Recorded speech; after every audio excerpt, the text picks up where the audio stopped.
The holiday season is abundant with delicious treats, and for many it's hard to avoid the temptations. Registered dietitian Carmen Gorniak joins us live from Suamico with some healthy options for the holidays.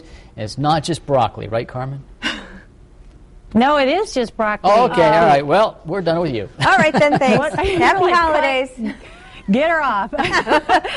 No, we talked about, well, feeding Rachel, this is, we have to enjoy, these delicious foods. And we talked about that in the first segment. Really, you have options. So, enjoying some of the favorites, Christmas holiday or any holiday, really, or watching how much you're eating of them, and now substitutes. So when you are doing the baking, and the three biggies going into 2011, is fat, sugar, and salt. So you can cut back, and really that's what a lot of food manufacturers are doing as well. Not only for the holidays, but for the next 5 to 10 years. We're looking at changing the amount of sugar that we use, and we can do this right at home in our own kitchens. Changing the amount of sodium that we would put in, or salt, and then maybe just using a more liquid fat. And it does change the flavor, I'm not going to lie. You will know a difference, and usually that'll be the first thing people will say. So when they come over for the holidays and they enjoy a delicious cookie, they'll be like, oh, it tastes a little different because those three ingredients, fat, sugar, and salt, they're delicious, delicious.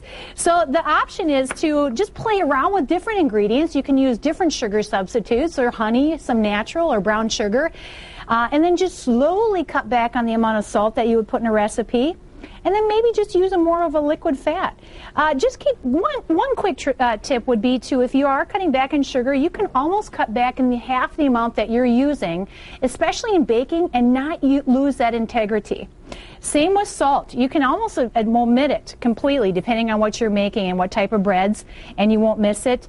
And then try different ingredients like a monounsaturated or like an olive oil in some of your recipes. It might change the taste, but keep that in mind. You can try that, or as we had mentioned in the first segment, just watching how much that you do consume of your favorite products if you're using still the same amount of those three ingredients.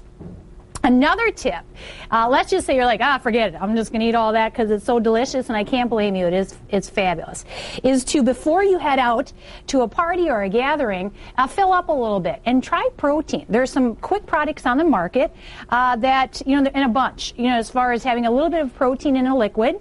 Or make your own. So take the fruits and vegetables that you may not eat at the party, and I can't blame you because we can get these year-round. Sometimes we can't get those year-round. And make your own. Throw them into a blender with some yogurt, blend them up with some fruit and some fresh berries, and then head on outdoors for a fun, festive holiday season. So, yeah, fill up on healthy stuff so maybe you won't be tempted as much. Great ideas, Carmen. Thank you so much. Thanks, Carmen. See ya. Thank you so much. Okay.